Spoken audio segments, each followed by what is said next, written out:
Hello everyone and welcome to 5 पैसा।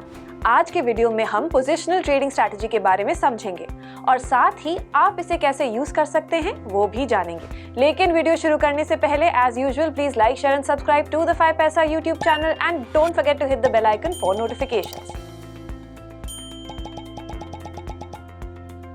Let's start with what is the meaning of positional trading strategy.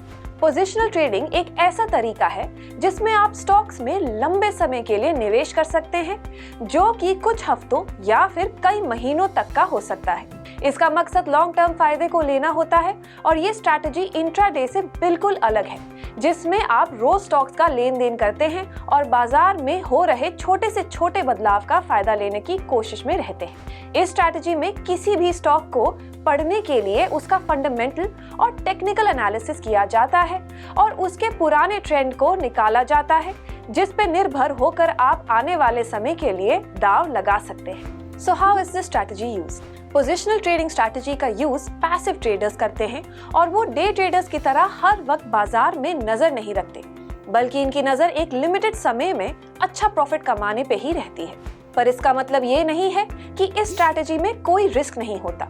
अगर आपका speculation किसी भी stock को लेकर पूरा नहीं हुआ हो तो आपको बहुत नुकसान भी सहना पड़ सकता है। एक प्रॉपर अनुमान तक पहुंचने के लिए स्टॉक के पुराने प्राइसेस को टेक्निकल एनालिसिस के द्वारा पढ़ा जाता है। इसके साथ फंडामेंटल एनालिसिस में कंपनी के फाइनेंशियल्स और वो इंडस्ट्री कैसी चल रही है उसका एनालिसिस किया जाता है और स्टॉक की असली वैल्यू को भी ढूंढा जाता है। आगे बढ़ते हैं और जानते हैं कि कौन सी ऐसी पोजिशनल ट्रेडिंग स्ट्रैटेजीज हैं जो आपको स्टॉक की आने वाली प्राइसेस के एनालिसिस करने में मदद करती है। Number 1, support and resistance. Support stock की वो कीमत है जहां पे ज्यादातर बायर्स होते हैं और इस लेवल को छूते ही स्टॉक की कीमत गिरने लग जाती है। रेजिस्टेंस स्टॉक की वो कीमत है जहां पे ज्यादातर बेचने वाले होते हैं और इस लेवल को छूते ही स्टॉक की कीमत बढ़ने लग जाती है।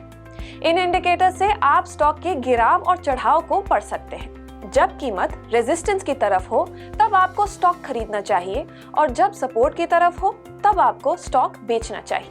Number 2, breakout trading strategy. Breakout trading strategy में आप स्टॉक तब खरीदते हैं जब उसने रेजिस्टेंस को ब्रेक कर दिया हो, क्योंकि इसके बाद स्टॉक की कीमत बढ़ने लग जाती है, और आप स्टॉक तब बेचते हैं जब उसने सपोर्ट को ब्रेक कर दिया हो, क्योंकि इसके बाद स्टॉक की कीमत गिरने लग जाती है। ये स्ट्रैटेजी बाजार की बिल्कुल नए बदलाव का उपयोग करती है और आप उस पर निर्भर होकर एक लंबे समय का पोजीशन ले सकते हैं। Next is 50 day moving average trading.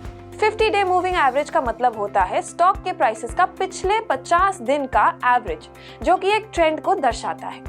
इस स्ट्रैटेजी में आप 50 डे मूविंग एवरेज इंडिकेटर को देखते हैं और उसको 200 डे मूविंग एवरेज से कंपेयर करते हैं। जब 50 day moving 200 day moving average indicator को नीचे से क्रॉस करता है तो उसे गोल्डन क्रॉस कहते हैं, क्योंकि ये प्राइस में ऊंचाई की तरफ इशारा करता है और तब आपको उस स्टॉक में एक लंबे समय के लिए पैसा लगा के छोड़ देना चाहिए। जब 50 day moving 200 day moving average indicator को ऊपर से क्रॉस करता है तो उसे डेथ क्रॉस कहते हैं, क्योंकि ये प्राइस में गिरावट की तरफ इशारा करता है और तब आपको उस स्टॉक को बेच देना चाहिए। Number 4 is pullback strategy. ये स्ट्रैटेजी स्टॉक के कम समय के लिए होने वाले फॉल को बताती है, जिसके बाद सीधा गेन हो जाता है। तो इसीलिए जब भी स्टॉक पुलबैक पे होता है तब ये सीधा सीधा आपको इसमें पैसा लगाने की इंडिकेशन देता है। और अगर काफी समय से प्राइसेस में गिरावट के बाद हल्का सा चढ़ाव का पुलबैक दिखे तो ये स्टॉक को बेचने की तरफ इंडिकेट करता है। Benefits of positional trading strategy. इस स्ट्रैटेजी के काफी सारे फायदे होते हैं, चलिए अब इन्हें भी जानते हैं। Number 1, helps avoiding daily fluctuations. आप इस स्ट्रैटेजी का इस्तेमाल करके रोजाना हो रहे शेयर बाजार के उतार चढ़ाव से बच सकते हैं और साथ ही आपने जिस भी स्टॉक में पैसा लगाया हो उसकी कीमतों को देखने की चिंता करने की भी कोई जरूरत नहीं है। Number 2, long term growth. इस स्ट्रैटेजी से आप एक वैल्यू इन्वेस्टिंग की तरफ बढ़ते हैं और साथ ही आप कंपनी के मजबूत फंडामेंटल्स पे अपना फैसला लेते हैं और एक लंबी रेस का घोड़ा बन जाते हैं। Number 3, saves time and cost effective. आप इस स्ट्रैटेजी से स्टॉक में कई हफ्तों या महीनों तक पैसा लगा के भूल सकते हैं और अपना टाइम बचा सकते हैं। इसमें आपको डे ट्रेडिंग की तरह बार बार स्टॉक की ट्रेडिंग में ब्रोकरेज देने की भी जरूरत नहीं पड़ती, जिससे आपका पैसा भी बच जाता है।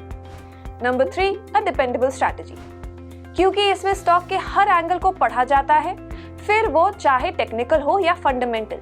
इसीलिए आप इस ट्रेडिंग स्ट्रैटेजी पे पूरी तरह भरोसा कर सकते हैं और अपना पैसा बाजार में इन्वेस्ट कर सकते हैं। ऐसा नहीं है कि इस स्ट्रैटेजी के सिर्फ फायदे ही होते हैं, इसके कई नुकसान भी होते हैं और चलिए इन्हें भी हम अच्छे से जानते हैं। नंबर 1, लो लिक्विडिटी। क्योंकि आप स्टॉक में पैसा कई हफ्तों या महीनों के लिए लगा देते हैं तो आपका पैसा एक तरीके से कह सकते हैं कि ब्लॉक हो जाता है। तो आपको इस स्ट्रैटेजी का उपयोग तभी करना चाहिए जब आपको जल्दी में उन पैसों की जरूरत ना हो। Number 2, subject to long term risk. आपको इस स्ट्रैटेजी में आने वाले समय में स्टॉक की बदलती कीमतों का सामना करना पड़ता है, जो कि सिर्फ कंपनी के अपने रीजन से ही नहीं बल्कि देश दुनिया में बदलने वाले सिचुएशन से भी हो सकता है। तो भले ही आप पहले कितना भी टेक्निकल और फंडामेंटल एनालिसिस कर लें, पर आने वाले समय की कोई गारंटी नहीं होती। Number 3, does not work well in high fluctuation. अगर आपको पिछले कुछ दिनों में बहुत ज्यादा उतार चढ़ाव दिख रहा है तो आपके लिए इस स्ट्रैटेजी का यूज करना बहुत ही मुश्किल हो सकता है, क्योंकि जब तक आपको कोई एक ट्रेंड नहीं दिखेगा तब तक आप एक फैसले तक नहीं पहुंच पाएंगे। इसीलिए ऐसे समय में इस स्ट्रैटेजी से किसी भी स्टॉक की कीमतों को समझना काफी मुश्किल हो सकता है। अब क्या आप ये सोच रहे हैं कि ये पोजिशनल ट्रेडिंग स्ट्रैटेजी मेरे लिए है या नहीं? तो सबसे पहले आपको अपने रिस्क लेवल को समझना होगा और साथ ही आप कितना पैसा इन्वेस्ट कर सकते हैं और वो भी लंबे समय के लिए, ये भी जानना होगा। ऐसा जरूरी नहीं है कि हर स्ट्रैटेजी हर कोई इस्तेमाल कर सकता है, क्योंकि पोजिशनल ट्रेडिंग भी उन्हीं के लिए बढ़िया मानी जाती है जो स्टॉक के पुराने प्राइसेस को पढ़ सकें और उस पे आने वाले समय का फैसला ले सकें। Thank you so much for watching this video. आगे भी हम आपके लिए ऐसे ही इंटरेस्टिंग स्ट्रैटेजी से रिलेटेड वीडियोस लाते रहेंगे। Do stay tuned.